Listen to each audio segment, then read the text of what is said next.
पहिलोचोटि विदेश आएको नमुला घरको कसैले फोन गर्छ न आफ्नो मान्छेले सम्झिन्छ न आफ्नो बुढीले सम्झिन्छ।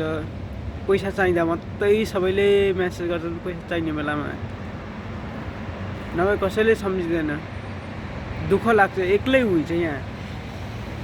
यहाँ यस्तो हुन्छ, काम गरो 12 घन्टा 14 घन्टा 16 घन्टा 18 घन्टा काम गरो, आयो अँध्यारो कोठामा सुतो। कहिलेकाहीँ यस्तो लाग्छ कि हमासले बन्दी बनाइरहेछ। विपिन जोशी कति दुःख पायो होला के। त्यस्तै छ जिन्दगी के।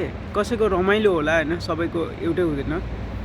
यस्तो हुन्छ। तर कम्तीमा घर परिवारले अथवा आफूले बिहे गरेको श्रीमतीले कहिलेकाहीँ फोन गर्नुपर्छ, सोध्नुपर्छ।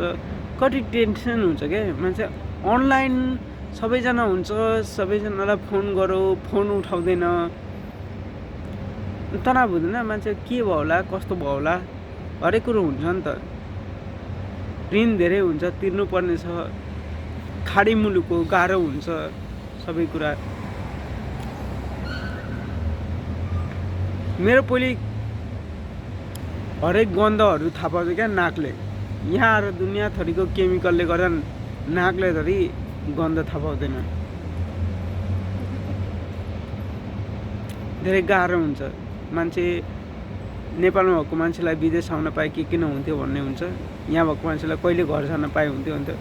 घर जान पाए होइन, घर जान पाए भन्ने कुरो हुँदैन। तर कम्ती घर परिवारको मान्छेले एउटा ट्रस्ट दिए त हुन्थ्यो नि त। सपोर्ट, ट्रस्ट, त्यो कुरा दिए, कहिलेकाहीँ बोलिदिए, हाँसिदिए होइन।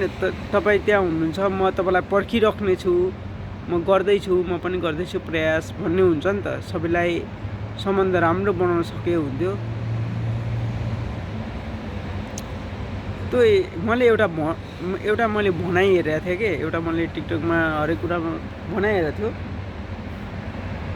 श्रीमान ऋणले गर्दा फर्किन सकेन, श्रीमती वैंशले गर्दा फर्किन सकेन भन्ने जस्तै हो कि। काम गरेर सिक्ने धेरै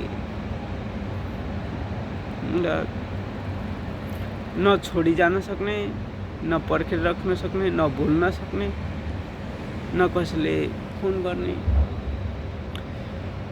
गाह्रो छ। ऋण धेरै छ। कसैले फोन गर्दैन, कसैले सम्झिँदैन यार।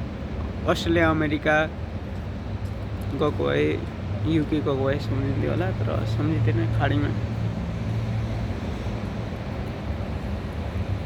कम्तीमा आफूले माया गरेको मान्छेहरूले त कम्तीमा कल गरिदिनु, उठाइदिनु, म्यासेज गरिदिनु बेला बेला यार।